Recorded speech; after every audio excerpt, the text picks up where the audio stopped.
But their story didn't end there.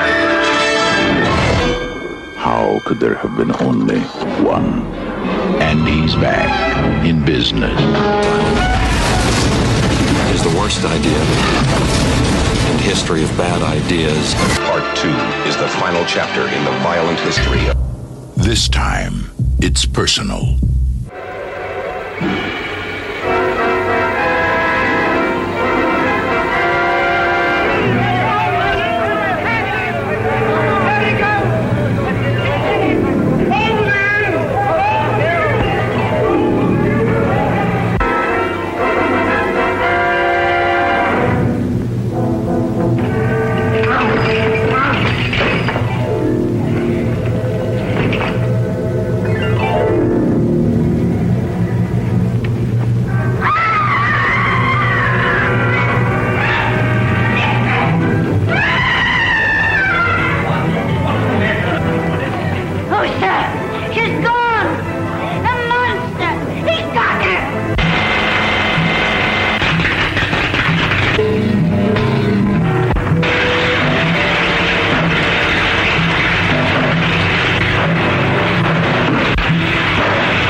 If you like the 30s, science experiments gone awry, the universal monsters, pitchforks, fire, tough housekeepers, blind hermit violinists, two bad doctors, and the emptiness of loneliness, then you're going to like the sequel we're talking about this week. We're talking about The Bride of Frankenstein, one of the first sequels to have such widespread success. Super excited. And this, well, I don't know in the order, but this is part of our Halloween month. Our super scary sequel. Is that what we named it? I don't know. My name's Emmanuel. Hey, what's up? I'm Andrew. Hey, it's John. And joining us is... I was about to introduce myself like I'm typically part of this. I listen to you guys all the time, so it's like I feel like, hey, I'm Armando.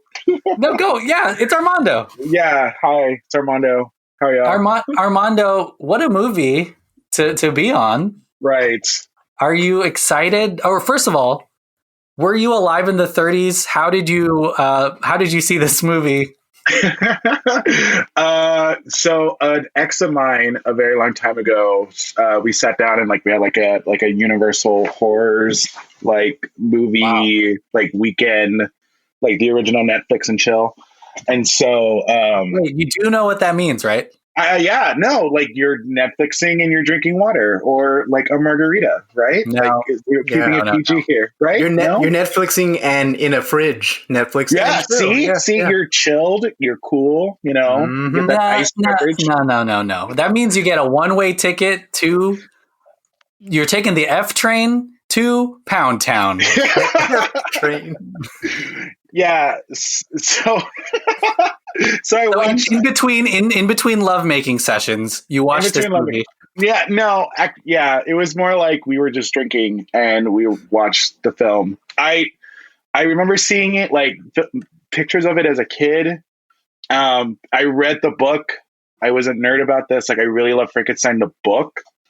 I never watched the 1931 film or The Bride of Frankenstein or anything else like that. And then saw that, and then recently there was the National Theatre in London did the play version of it, an original play version of it with Benedict Cumberbatch as the monster. Wow, yeah, that's awesome. Good. And it was just on YouTube. It was just on YouTube a couple months ago. If I can find it again, I will. But he was the monster. It's very, very true to the book, though. The 1931 film takes a step away, but the play with Benedict Cumberbatch is true to the book. It's sad, it's depressing, but it's brilliant acting and brilliant set. I can go on. This is, I think, as classic a monster as you can get. The Universal monsters, oh gosh, John, I don't know if you can name them all, but Invisible Man, I think, is there. Dracula. The creature from the Black Lagoon. The Mummy. The Mummy, Karloff again, right? I can't think of another more classic group of horror movies than these Universal monsters. So I'm excited that this is a sequel. It's crazy. The sequel in the 30s. Andrew, we didn't forget the Wolfman. I just wanted to. I think I said werewolf, which is not a name. We totally forgot the Wolfman. Apparently, yeah. The first Frankenstein movie was incredibly successful, and I feel like that's obviously why the studio wanted to get everyone back together. But this movie did something that a lot of sequels didn't do, and that was kind of improve and take it up a notch, not just in terms of the themes of the movie, but damn, this movie looks really good. There's a really depressing storyline behind it, and just the visuals of a mob, and it's pretty macabre. It's actually more true to the book. Like if you read Frankenstein, it's very, very similar to the book. I don't know if anyone else here has read it, but we don't read. We only watch movies. Clearly, it's the visuals. Yeah. No, it's more Bride of Frankenstein. It's as close to the book as you're going to get in 1930s America. John, speaking of 1930s America, what was your favorite year in the 1930s?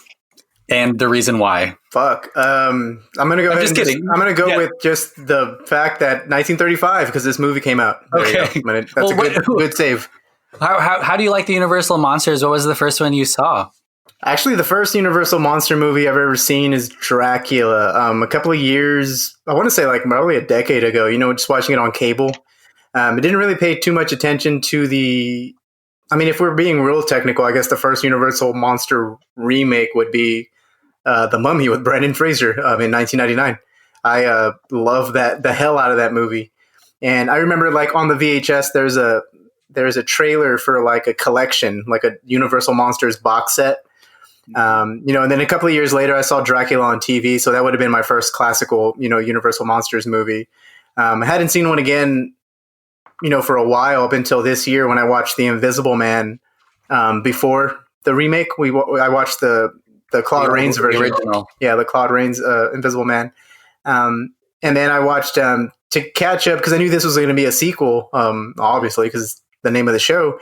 I watched the first Frankenstein a couple of days ago before watching Bride of Frankenstein. And it was so weird because Frankenstein kind of wasn't like it's almost like I had to kind of like, this sounds like it's a dig against the movie, but it's not.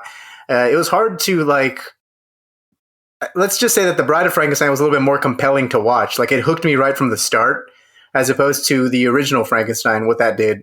This one was way more, maybe it's just because I was already into the characters and already into the, the world that it built.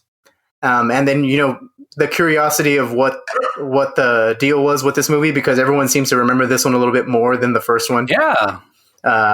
So like this one was a little bit more compelling to watch. And I guess that's my history with the Universal monster movies. I still have not seen The Wolfman or The Creature from the Black Lagoon, which is kind of, a little blasphemous for a film buff like me.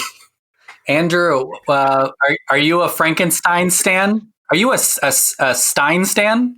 Yeah, I think he was always my favorite of the Universal monsters, and so obviously I grew up with John, and so what a lot of what John said is definitely goes for me as well. But I remember watching a whole bunch of different iterations of these characters, like Kevin Bacon's like Hollow Man, or it's the same thing with I watched a bunch of miniseries where it was what was it, The House of Frankenstein, where it kind of mixed all these monsters together, and so Avenger style. Yeah, exactly. And so I was kind of aware of these creatures. I think I was Dracula for like my fifth or like I remember going to a Halloween party before I was in school, but John was in school. So I went to his Halloween party at like some Catholic school and I was Dracula. And so I was aware of these characters and that they were supposed to be terrifying and stuff like that. But something about Frankenstein in general, like zombies, his zombie-esque nature, always kind of appealed to me a little more than everybody else. You're sick. You're a sick freak. The nuns didn't make you pray rosaries for like being a monster. I went to Catholic school too. I think that makes sense. I think you spend all day in a Catholic school, you spend all night looking at dead people. Totally normal. Yeah, exactly. Let's talk about this movie. I had never seen this movie. I'll be honest. This is something that lives in the culture. It's in the zeitgeist. Right. So I just thought, oh, I know this. I've seen Frankenweenie. I get it. But this movie, my goodness, such a striking film. And I talk about how visually it really pulls from a lot of the epicness of studio movies of the time. But I was really impressed with just everything, the motivation behind all of the things that Frankenstein, the monster does, the illusions and themes between love and murder and death. Mm-hmm. It's a side by side sitch. They're next to each other in this movie. Armando, what is this the second time you've seen? Oh, you seen it, or what did you think about it the first time, or did you like it better? The first time I saw it, it was just like your classic like horror movie. Like it was getting through all of them, like The Invisible Man, Wolfman, like getting through all of them. Rewatching it like a couple of days ago, it was one of those things of like, oh my God, this happens and this happens and this happens. And like watch it. And okay, so as someone who is gay, like Bride of Frankenstein, the bride herself is a gay trope. Like you go to any Halloween party, there's guaranteed to be one drag queen dressed up as the Bride of Frankenstein. Like that's a thing. But then like rewatching it a couple of days ago, it was one of those things of, oh wow, there's some pretty interesting like queer themes, there's love themes, there's murder themes, there's intellectual, like it covers everything. And I agree with John. Like it's better than the first movie. Like it's not Mamma Mia, Here We Go Again. Like it's 1,000 times better. You didn't like Mamma Mia, Here We Go Again? It's the same songs. I still have not watched it, specifically for the fact that I, as a musical theater nerd, refuse to acknowledge its existence. Like, it cannot exist. But Meryl Streep, it's the only sequel Meryl Streep has ever done. She's in it for 5 minutes, Emmanuel. Like, I've seen it. It's sad. It made me cry. Her part is the saddest part. This is the most offended I've ever seen you, Emmanuel. The Cher album is better. The Cher album of ABBA songs are way better than the movie. Okay, that's all I'm gonna say. Fine, John. What did you think about? You already said you were super impressed, but what are some things that you liked about this movie? Yeah, I'll agree with Armando. Like, there was a lot of like subtext, in this movie. There's it's obviously a way deeper movie than the first one. Like there's a lot more going on when it comes to either religious themes or some gay undertones, or like just like even like when it just comes to the sheer shocking horror that at the time because horror movies nowadays are they're very we see different. It all, baby. Yeah, exactly. But like at the time, the fact that like these murders are happening on screen, and like the body count is really high for a movie in the 30s. People are being thrown off of cliffs and buildings, drowned to death. I love the hell out of this flick. I was like, it might be the gold standard for what I judge every other Universal monster movie that I see after this. So I just need 2 more left, and I'm not going to count the Abbott and Costello or the House of Frankenstein ones either. But I think this one might be the top one. Like, this is probably going to be the high point for the Universal monsters. And you can see where a lot of horror movies, got their influence from this movie. Like, so it's definitely influential. The fact that you can't talk about this movie, you can't just say like the director made a great movie. You have to talk about the performances and the way the cinematography is, all these shadows, all this very moody lighting. And even the way the score is so like, operatic and, creepy and, in the very 1930s, classical Hollywood sense. The movie's great. I mean, I think I would recommend it. I'm actually very sad that I hadn't seen this one first, because this one would have like, now I'm interested in the Universal monster movies, and which is weird because like, I'm obviously, very late to the party. But yeah, you're maybe close to 100 years too late, John. Exactly. Yeah. And so like, had I seen this movie when I was a kid, I definitely would have jumped into this universe a lot sooner than what I've had right now. It's a nice horror movie to watch as a kid because I know it's I don't think it was rated R. I don't even think they had that rating back then, but it seems really tame. It's rated X, Andrew. This is What? triple X. This is Really? I'm just kidding. It's not. There were no ratings. Come on. There was like a board probably looking for communists at the time or something. But It's the 30s. They're not drinking. This is the age of prohibition. Okay, like by this point, prohibition was over. But when they were filming it, they probably couldn't drink. Right. Yeah. I'm reading now that it was censored because of they thought it would lead to necrophilia, Right. Yeah. homosexuality. There's a lot of like crucifix, There's a lot of sacrilegious stuff. Yeah, blasphemous language in it. Like I think they changed some lines because at one point, Dr. Preterius says, I'm a god. no, God's like, he makes some sort of example where he's like, create life like, like nature, or God if you like fairy tales. And they changed it to Bible stories. And I'm like, oh shit, like respect. Freaking crazy, like, insane. Like This is a Christian nation, John, and you need to really wake up to that. Andrew, what did you think about? Andrew, what did you think about this movie? I agree with Armando and John. I think it's one of the few sequels that transcends the first one. There's a couple of them like that, which arguably Terminator 2, Aliens, et cetera, et cetera. Jurassic World. No. Anyway, so it's really, really cool, especially to see in a horror movie this early. I think I'm very grateful to watch it at the age that I am because I can comprehend it a little more. Had I seen it as a kid, I don't think I would have been able to understand a lot of the themes and undertones that are in there. I think my favorite scene is when both doctors are talking. Remember, he pulls out all those little people in the jars. I think that's my favorite scene overall because it kind of builds the world that we're trying to advance or progress in. Because, John was right. The first Frankenstein, I wasn't very drawn to it because I knew what was going to happen. You bring a dead body back to life, it kills people, and then they kill it. And then that's pretty much it. There is a little bit of, deep meaning where he's trying to understand the meaning of life, so to speak. And that's why he's doing this stuff. I kind of compared it a little bit to Reanimator. But yeah. Yeah, it's that specific scene is so cool because again, you have the gay undertones where he's like, "Leave your wife and make life with me," but also you have it's weird because now we're rooting for Frankenstein when in the first one we're like, "Damn, this is his fault," but in this one he's kind of like blackmailed into doing this stuff and things like that. And I mean, I think in this scene they might even in the scene they introduce the other doctor. I don't know, it starts with a P. Victorious. Yeah, and so they introduce him. I think they even say queer in that scene, and I was like, "Oh shit!" Like that's awesome. But especially for this time, we watched for this Halloween month, we watched Nightmare on Elm Street 2, and that was when it was pretty crazy for the gay community at that time. Just to even be gay was dangerous.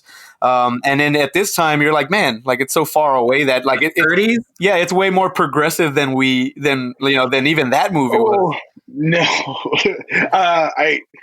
you're right, but not in the same way. So like 1930s gay culture was way more oppressive than Nightmare on Elm Street. Like Nightmare on Elm Street is great. And like, I'm glad that like Nightmare on Elm Street 2 is like, has that like gay overtone. But man, like the coded language in Bride of Frankenstein, I could talk for hours about this. Like, well, Armando, you're on a podcast, and that's literally what our job is. All we have is hours.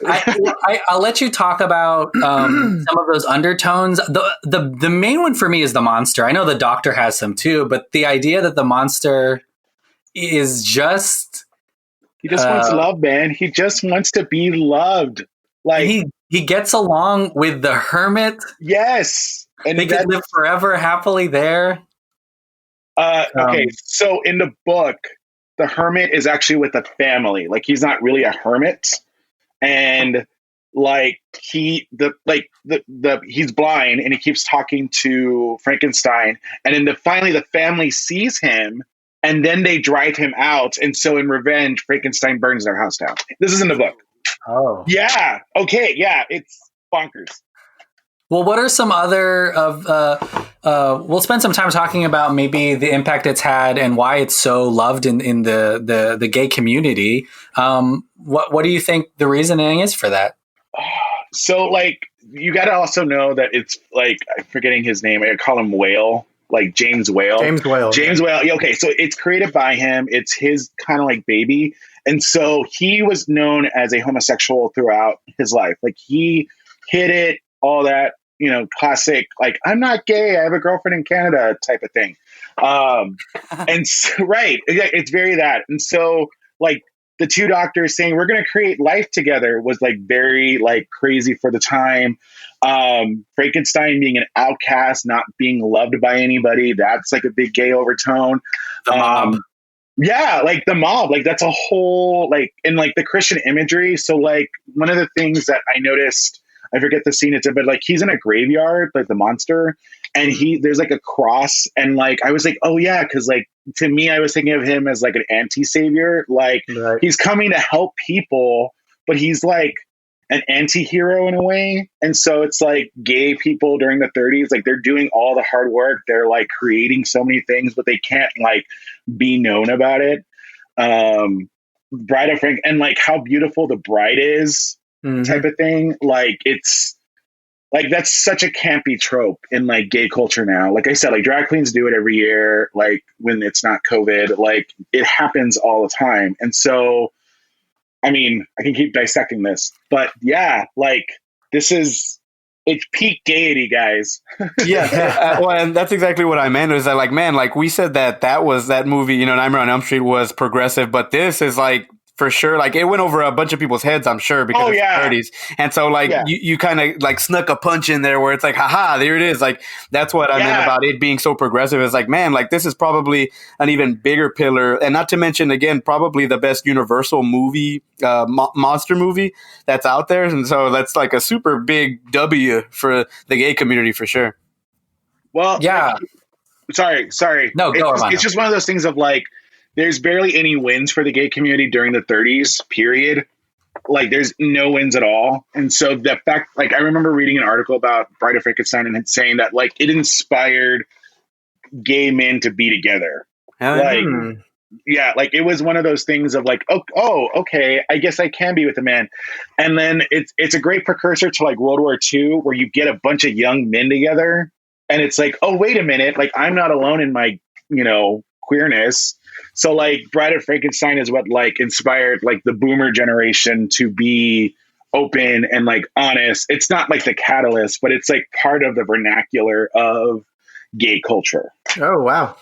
I think that this is very much a movie of these vignettes. Most movies have these things that happen, but we really, anytime we see the monster, we just get these moments, these kind of short moments of society casting him out. There's some longer ones that have more meaning, like the hermit, but sometimes he just, there's the I think she's a shepherd lady, or there are just little moments, bites of him not melding with society. He tries to grab the dinner on the fire of that family, and I think it's an addition of all of those things that lead him to be super violent. But when he starts to understand who he is, and when he's with the hermit, he is taught friendship or love. Really, I mean, I think it's really interesting because when it has kind of a depressing ending, because once he's given what he thought he always wanted and it rejects him, it's basically just a tragedy at that point. And I think that's like such a deep meaning. It's not nihilist but it is very sad, and it's almost like a warning to society of, here are the people that are being vilified and they're trying to fit into the norms, because he learns about having a bride by watching other people in love, and he's like, oh, maybe that'll fix it, but it doesn't, and so he tears down the whole house. But it's such a good way to structure like themes like that it's wonderful. John, I haven't heard you in a while. What else do you want to talk about? No, I mean, all the stuff you were saying, I'm just like kind of like I was baffled by y'all's takes because I was just watching it. Like I was trying to watch it again earlier today with a commentary. And it's an old DVD. Who's commenting? Whale is alive? No, not Whale. Obviously not. It was the aggressively dead. Yeah. He's back. He's going to be reanimated soon. It was a film historian that the fucking name forget. I turned the commentary off because it sounds like this guy was actually not watching the movie but reading like a fucking script. It was like an old, because the DVD that I have is like early, I want to say 2000s DVD. So the commentary is pretty much a film historian just reading a script. I had to turn it off to watch just the movie again, just to have just to pick up on these on moments that I didn't see the first time. Because the first time when you watch a movie, you're kind of, just letting the content wash over you. You're not really looking for anything deep. And I was hoping the second time I would catch some more stuff to it. I actually wanted to talk a little bit about Bill Condon, Bill Condon, right? I'm saying his name right? The director. The Gods and Monsters director. There you go. Who directed Gods and Monsters, which apparently was the movie I have not seen, but I really wanted to watch it. It's about James Whale, the life of James Whale, and Ian McKellen I think plays James Whale in that one. He is also now he's openly gay and Will wanted to eventually make a remake of. He was set to remake Bride of Frankenstein for Universal for their Dark Universe thing that didn't really pan out. Boy, I thought Tom Cruise. It's Tom Cruise's fault that it didn't pan out.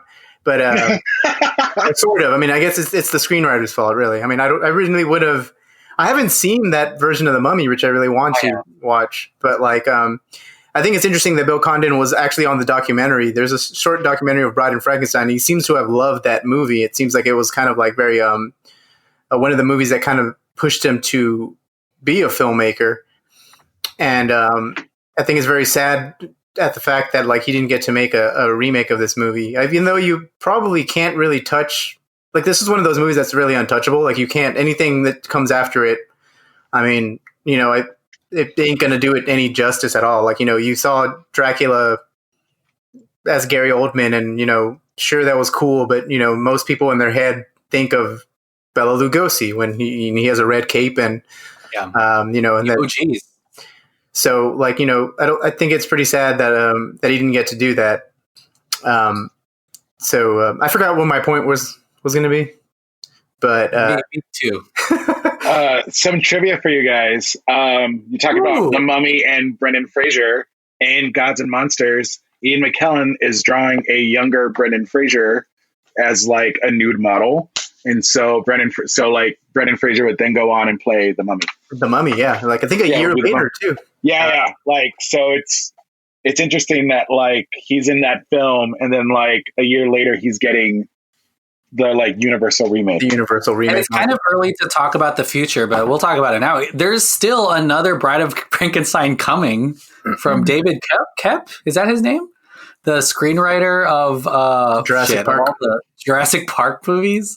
I'm going to make sure that's real. Yeah, June 2020. That he's still involved in the project, and after Invisible Man worked, they are reworking a sequel to this movie or a reboot with Amy Pascal. Sam Raimi and John Krasinski were in line to direct it, and the theme of this movie is the Me Too era. So it'll be an interesting, pretty interesting. Okay, so that's interesting. Not to keep talking about the future here, but the fact that Frankenstein, in talking about the movie in general, Frankenstein is a child learning social cues, unlike a lot of nerds out there like me who don't understand social cues. It's one of those things of he's learning social cues, and then it's kind of like Lenny from Of Mice and Men, where he accidentally kills somebody. You know what I mean? And so it's same mentality. So I think it's interesting that they do the Me Too movement. If they're going to be redoing it, they're going to be doing Me Too movement. It's I'm touching hashtag Me Too movement. It's one of those things of hey, you're inappropriately touching me. You may not be aware that you're doing something to me. That's super. Yeah, that's pretty interesting. That's a pretty cool connection. I didn't actually. But here's the thing, though. We are at least in this movie, we are sympathetic to Frankenstein. Well, and I wonder how that will work. Yeah, you can always be sympathetic. You should, in the book, you should always be like sympathetic. Yeah. And so, like the first film, being not sympathetic was a choice. Yeah. If in the reboot, if it is the way you're describing, I think I'd be with the mob. Probably. But yeah, Andrew. Yeah, well, and to be fair, in the scene with the hermit, he learns the difference between right and wrong.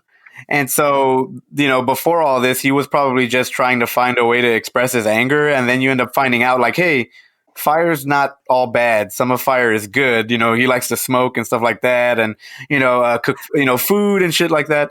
And so I'm like, man, after that, he even chooses not to kill anybody in the room when everything goes wrong, and the Bride of Frankenstein doesn't want him.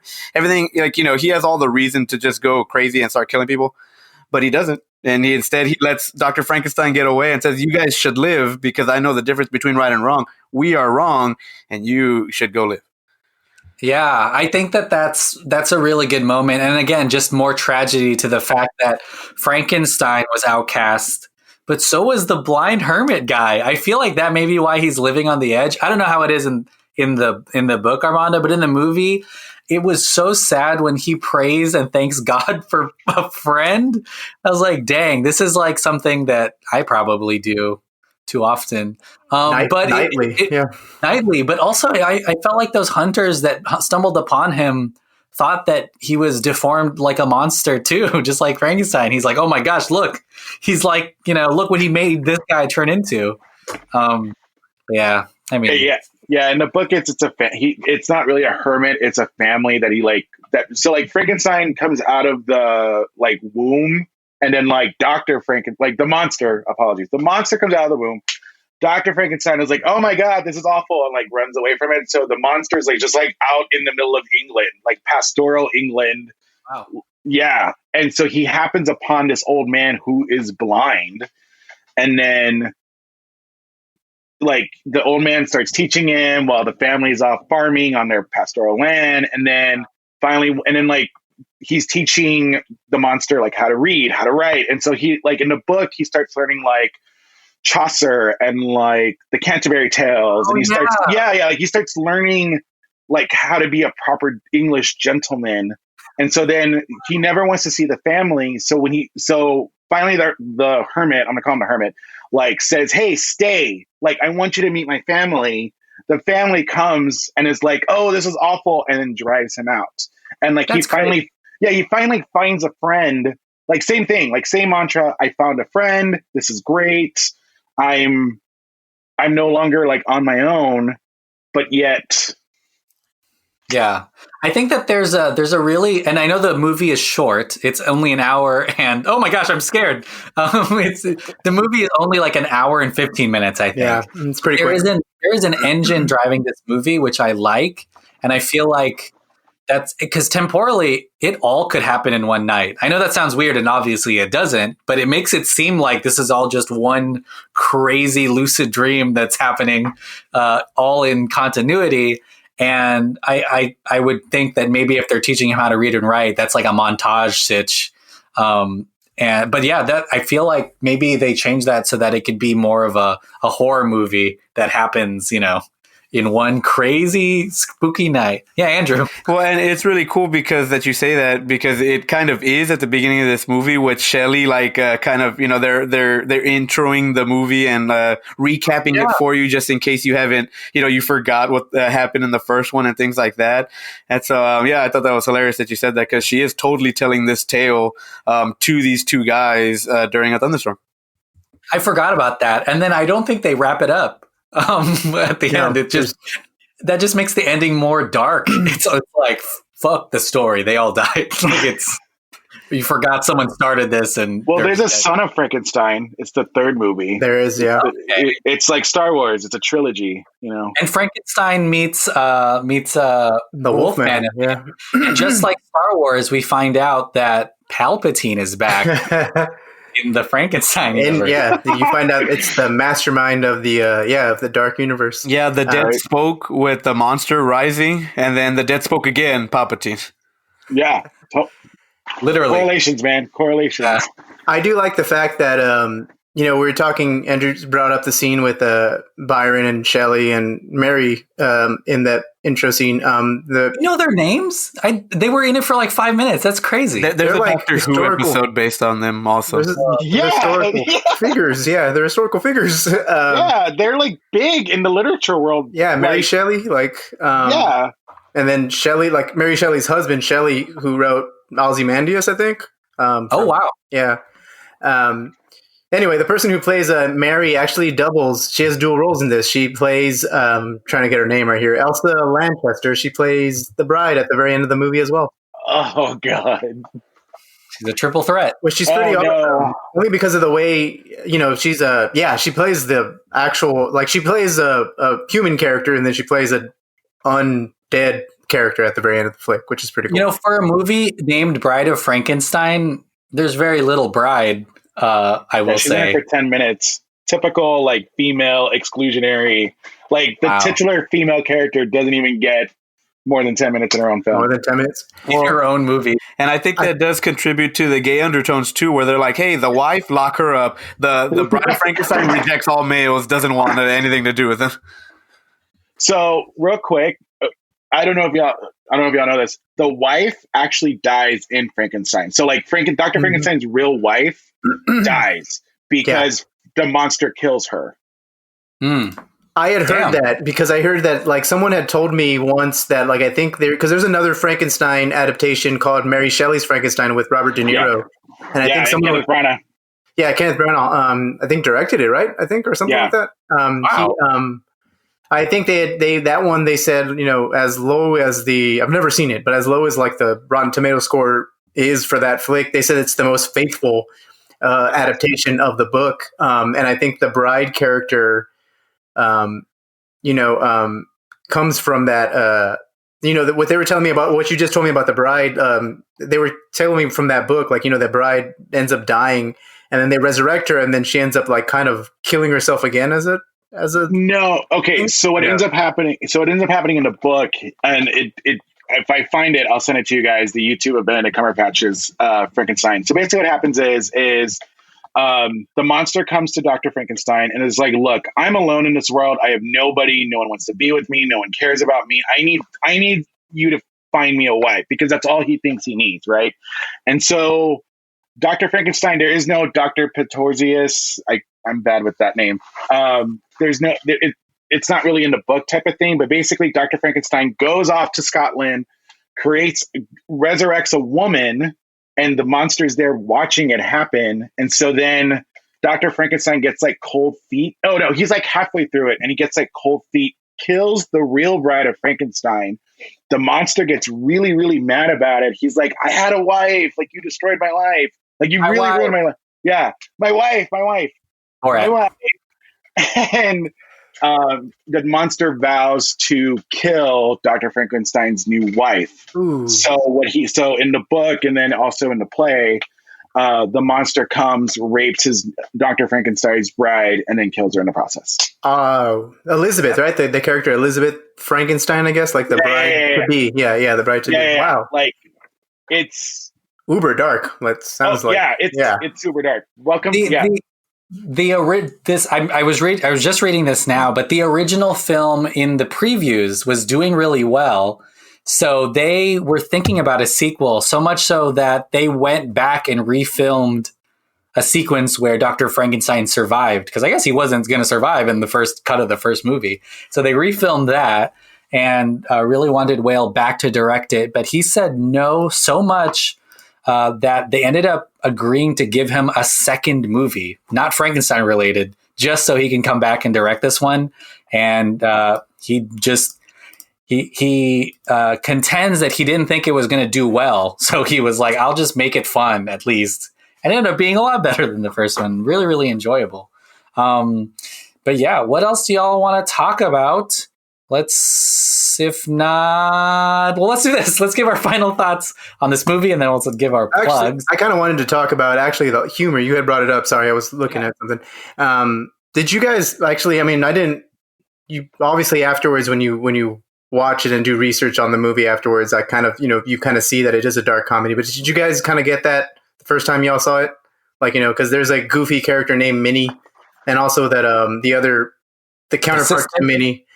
I forgot what the dude's name is. There's a dude in there with a mustache. No, not the Igor. Even though the Igor-like character is very creepy.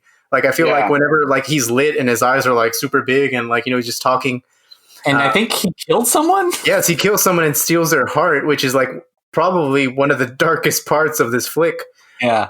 He kills a little girl, actually. Kills a child. Yeah. For a good heart. Yeah. And it's like an off sequence thing, and yet they allowed this in like 1930s America. Like, what the hell? It also shows just how good like off screen things are to be scary. Does that make sense? Like, we didn't have to see it. It is when we figured it out, it was just as disturbing. But you do see, like, I just wanted to know if anyone else got the elements of, because by today's standards, when the monster talks and everything, and like, says smoke, and he's smoking literally the hell out of that cigar and shit. It is a little like comedic in a bit, in a sense. He's drinking wine. He chugs wine and shit. What did you guys think of like the dark humor? Like, it's pretty fun. Like, for a dark comedy in the 30s, it's pretty crazy. Yeah, I think it's a really great thing, and I know that it may seem maybe melodramatic, maybe too dramatic, but I always like in these movies when they make the leaders of the mob real dumb. Or like real emotionally driven, or in this case, sometimes even like driven by religion in a weird way.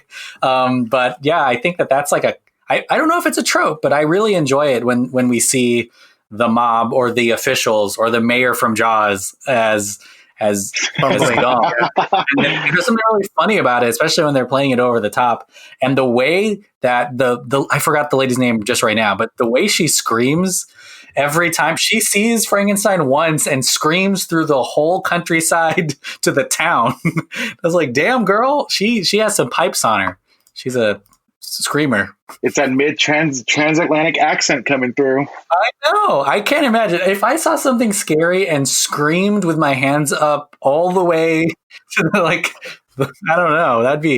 I don't know. People would probably try to burn me. She makes the funniest face when she screams too. Like, she doesn't exactly scream. She does like what Drew was doing, which is kind of like a little cross-eyed thing. And then like, cause it's, film is still, I wouldn't say it's in its, infancy back in the day, but like, all these actors who are theater actors, you're supposed to like apparently act like, big because, you're, I mean, it's not out of the realm of possibilities that these people started in silent movies. Right. Yeah.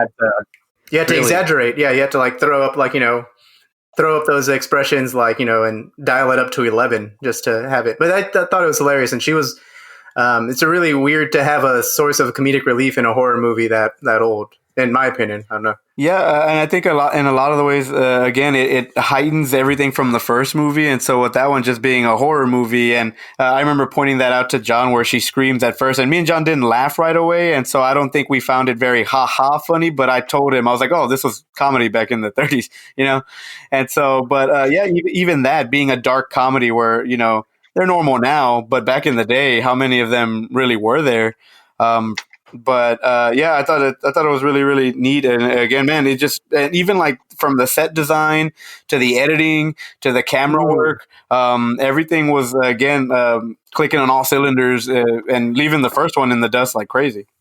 Wasn't Whale? Oh, sorry. Go for it. No. But like you were talking about editing, like wasn't Whale the first to like use 4-story like sets, and like he was the first person to like do 4-story sets, to do editing. Like, it wasn't all one continuous shot type of thing. Like, he was one of the first to like cut and like, okay, we have 4 stories. We're going to like, it's like what we were talking about earlier with Rear Window and how did they do this? Like, Whale was supposedly one of the first ones to say, hey, we're going to edit things. We're going to like, basically go balls to the wall on this. And it shows. Yeah, I love that sequence. The thing that comes to mind is the sequence when they're reviving the bride. When they're actually putting the lightning bolt sequence where everything is like it switches to Dutch angles at one point. It's very everything's cut to a beat. There's a rhythm to it, which is like which is insane. It's not necessarily jarring as it is like exciting to watch. Because there's stuff happening. There's the platform is raising up to the ceiling, and it cuts to like a reaction shot of Preterius or Frankenstein, and everything's very exciting. It's it's cut. It's pretty awesome. Like in watching that again today, earlier today, for preparing for the podcast, it was I had to rewind it. It was awesome. Yeah, I think that he started in stage, and when he got to Hollywood, he got kind of the B movies with these Frankenstein films because they were going to be kind of schlocky, but he ended up bringing a lot more to it. Right. He was. This is so old. German Expressionism, which is like Dr. Caligari. That stuff was like only a decade before this, but that was only a couple years before this, and I'm sure it influenced him a lot. But I think one of the things that, especially if you worked in theater, and I don't know what it is about, it's great that you're on, Armando, because you're from the stage, the Great White Way. You tread the boards, Macbeth. You don't say it. Sorry, that one British play. That there is this thing where if you work in theater, you're limited by the audience and the stage, and everything you do has to work in the confines of the stage. And there's this obsession once they jump over to film, where they're like, "Cool, I don't have that anymore. I am going to show everything." And Sam Mendes does this. He just made 1917, obviously not a stage play. And no, so but he's from the stage world too. From the stage. So, yeah. and the same with Whale. He came from the stage, and he does in this movie the first 360 pan fully all the way around, which is something you can't do on film, but wouldn't even have crossed a film person's mind. But when you're limited for your whole career, like a theater director would be, he's probably thinking, what I can't do on stage is make the theater turn around and look the other way. So I feel like he definitely brought that insight in, and obviously, made a really gothic. German Expressionism movies are funny sometimes too. They're not all gory. And another thing though is like talking about Germans. This is also the 1930s. Right. Who's your favorite German from the 30s? Or your least favorite? How about that? Yeah, like let's talk. Well, no, like this is seriously like the 1930s. Like Dr. P. I'm just gonna call him Dr. P. Dr. P. Like, yeah, Dr. P. Like it's not Dr. Mr. Pepper. Yeah, P. like he's clearly German for a reason. Like 1930s America, he's German, extremely German. He's really is the villain of the entire movie. Right. Like. On another thing, though, Karloff, who is from the monster, he actually... Okay, so talking about Karloff and Benedict Cumberbatch and how they correlate. Okay, so Karloff is from Europe. Karloff actually spent time in mental wards to get ready for Frankenstein. Jesus. And then, so what Benedict Cumberbatch did for his turn as Frankenstein at the National Theater, he spent time with people who like had Asperger's, or people who had mental illness, like in regards to like development, like dyslexics. Like he spent a lot of time with dyslexics, Asperger's, that whole realm, like a bunch of Forrest Gumps, and like learn how to be Frankenstein through being like hanging out with them. Karloff did the same thing back in 1930. That's pretty insane. That's awesome. Literally. But also Karloff, I think, is one of those actors. Literally. One of the things with Karloff, though, is like he is Frankenstein. Does that make sense? Like Lugosi. Yeah. Like it's so amazing that he did that, because that hard work you see on screen, but then you're like, he is Frankenstein forever, probably. You can't look away when he's on screen. I mean, it's just like, it's something about his screen presence that's just like, again, like you're because the way he's like very like sleepy, and and even the way he delivers the childlike lines that he has in the movie, there's something really, really compelling about. He was the best Frankenstein until probably Aaron Eckhart in I, Frankenstein. Until that 2014 movie about ghouls flying. Right, until Edgar Winter's song, Frankenstein, actually. Or the voice actor for Frankenweenie. Oh my gosh. You know what? The dog Bride in Frankenweenie got more time than Bride of Frankenstein. Bride of Frankenstein, yeah. In Bride of Frankenstein. But let's go around the horn and give our final thoughts. We'll start with John, and then Andrew, and then Armando. But what are your final thoughts on Bride of Frankenstein? Bride of Frankenstein has probably been my favorite sequel that we've done so far this year, and especially like one for this Halloween one. Yeah, it wasn't. What's trying to think of the other ones that we've done. Shit, I'm drawing a blank. But this one is like I was kind of very excited for this movie because I knew I had never seen Bride of Frankenstein before. I own the collection and I hadn't seen it. I knew that we were going to, and it's exciting because it's one of the first horror movie sequels out there. Does anyone know if it's the first? I probably should have done research on that actually, because I was like, I don't know if there's a whole lot of. I don't know if it's back in the day. I don't think it is the first because like you had a bunch of musical movies that came out during like the 30s and 40s that had like a sequel to it. It's probably not the first sequel, but everything I've read, it's the first sequel that is amazing. It broke the sequel trope. Right. Yeah. And apparently, that's the hard thing to do because, we review sequels all the time here and we kind of, it's a gamble whenever it comes to the quality of this compared to the first movie and so forth. But Bride of Frankenstein, it's awesome. Like, I can't wait I'm going to probably rewatch it again because, when we're recording this now, sorry to break the illusion for the listeners out there, it's not Halloween yet. So like, and watching, getting ready for spooky season, it's going to be pretty great. Oh, sorry. I thought you guys froze. I saw everybody froze for a second. Andrew? Yeah. And so I agree with John. I think it sucks because I haven't seen some of the other Universal monster movies, and now they're going to get progressively worse. This one being the best.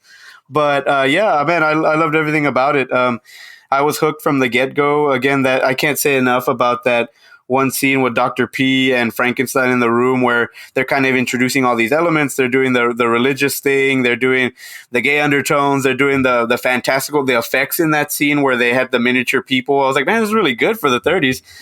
They had the comparison between like, he even says like, oh, this guy looks like me. He's the devil. Like basically comparing himself to the devil, and Frankenstein compared himself to God in the, creating life and stuff like that. So you get the good and evil thing and stuff like that. But, if you're making a sequel to your movie, I think you need to watch this movie to kind of give you a hint as to how you can kind of twist everything. And, the fact that Frankenstein survived in this one, I thought was crazy because, that mannequin looked like it took a bump falling down the windmill. But yeah. I mean, just everything surprised me, and I was just hooked from the start. And I think it's probably one of my favorite horror movies of all time now, for sure. And I mean, and that says something because a lot of people can watch a movie from the 30s or the 40s or even the 50s. And it'll ruin the illusion for them because of how dated they were and stuff like that. But this one, again, didn't have that problem. And I think a lot of the, again, camera work and the sets and even the acting, I think in the first scene where Dr. Frankenstein meets his wife, when he's in bed and she kind of is having that mass hysteria episode because she's like, oh, there's a ghost there or whatever. That's the first time those actors met for the first time. And it blows my mind that you can get performances from people like that at that time. And, listening to Armando talk about how Boris Karloff prepared for the role and stuff like that. So much of it was ahead of its time for sure. And I think that's why it aged so well and on why we can still rewatch it, forever. Armando, what are your final thoughts of Bride of Frankenstein?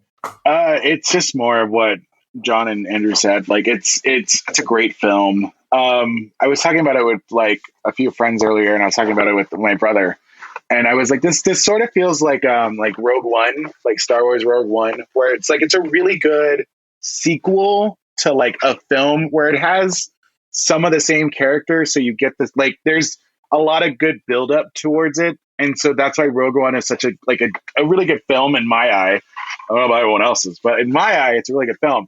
And so, yeah, like it's great. And so like, that's how I equate sequels now. Like you got to be on the same level of Bride of Frankenstein. You got to be on the same level of Rogue One. You got to be on the same level of Rocky 2. Like that's another one, like Rocky 2, you got to be on that same level.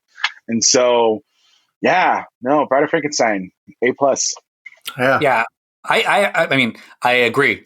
But I think the true test to film is honestly time, and the fact that this movie, 90 years after it came out, still is incredibly relevant, still depicts such a human emotion and rawness that it can still be felt. That's how you know it's real. It's not just a in the moment thing. It is still something that is very much current.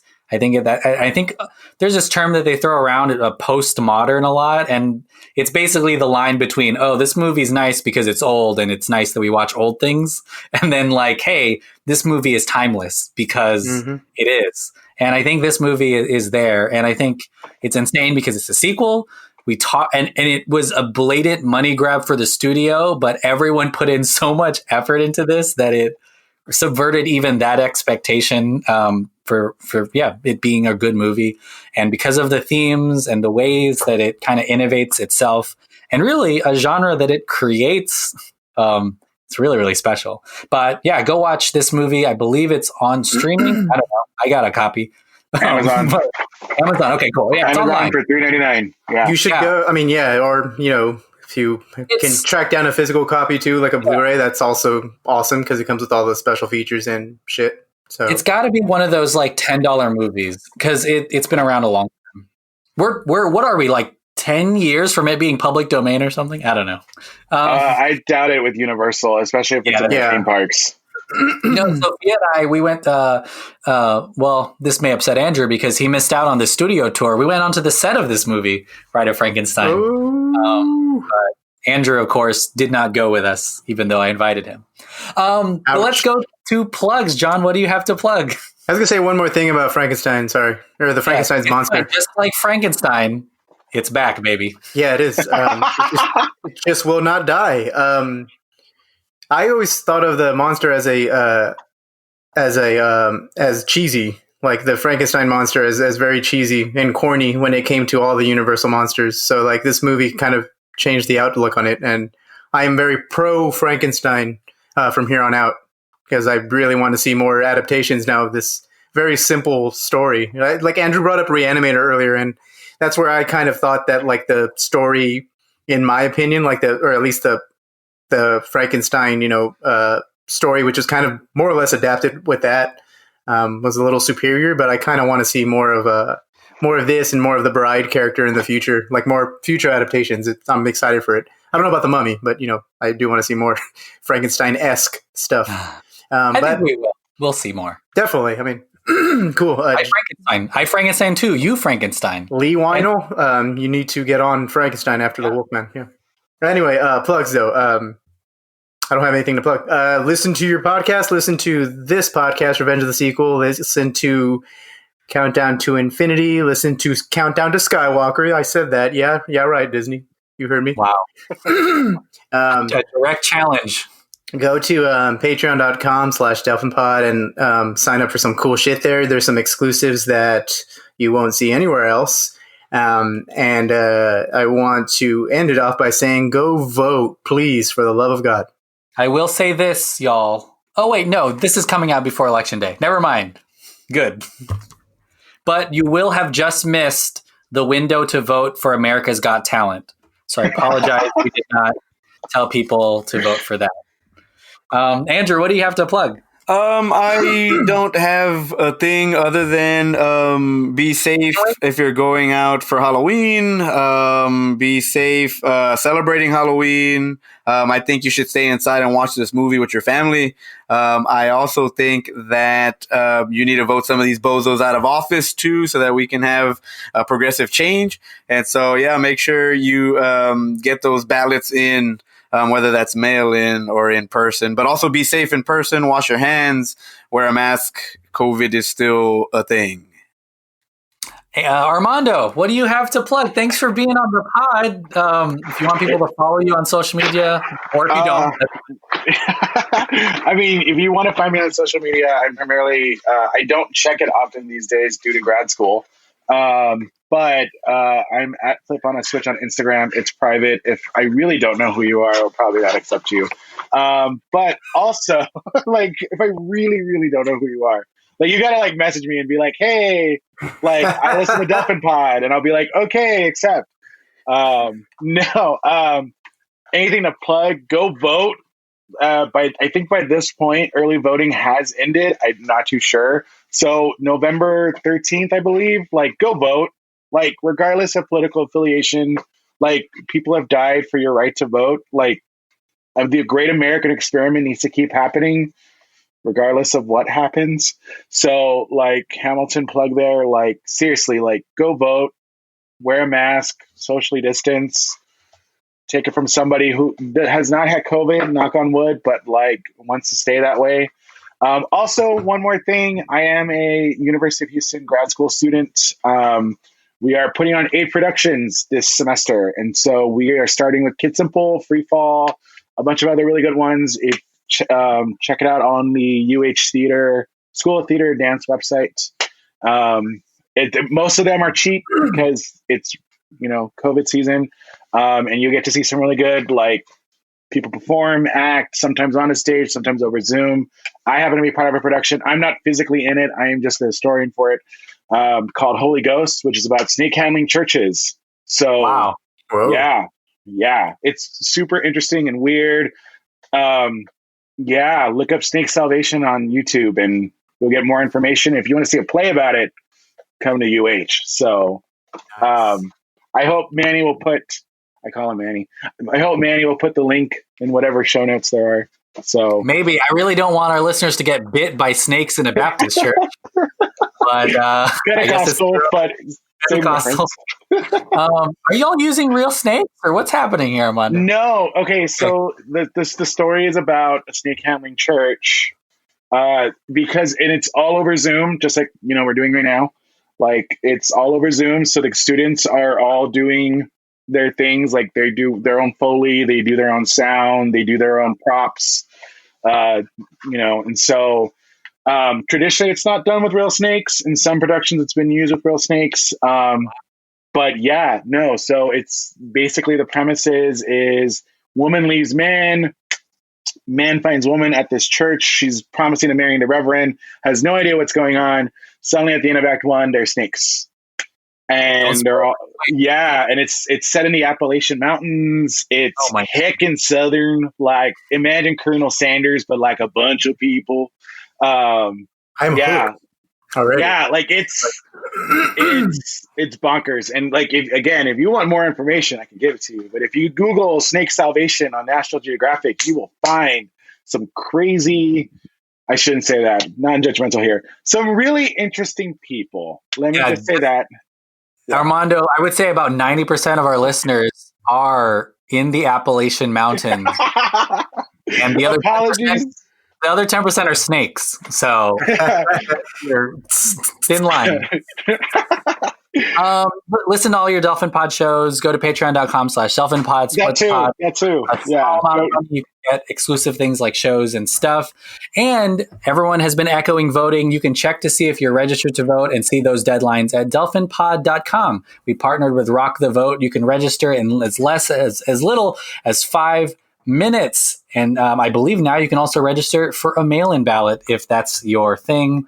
But thanks so much, Armando, for being on the pod. Yeah, thank you, man. It was awesome. Pleasure. It's great to. Well, I've been a long-time listener of Dolphin Pod, and it's finally great to actually see like Andrew and John kind of in person, albeit like socially distant. No, like you don't understand. Like your guys' story, like family story, is very similar to my brothers and I. Like I have a little brother, and we're 2.5 years apart. We're both Star Wars fans. We're both like Magic the Gathering fans and Pokemon and Yu-Gi-Oh! And like the stuff y'all talk about in y'all's podcast, I'm like, that's my brother and I. That's literally awesome. us. Yeah. And so, And so it's just one of those things of like, there's this like connection that like whenever I listen to you guys, I'm just like, okay, I get that. I get that vibe as an older brother. I get that vibe as like this type of thing. So. And I don't have a brother because my dad has weak seed. That was awesome. Okay. Wait, don't hang up. I'm stopping the record.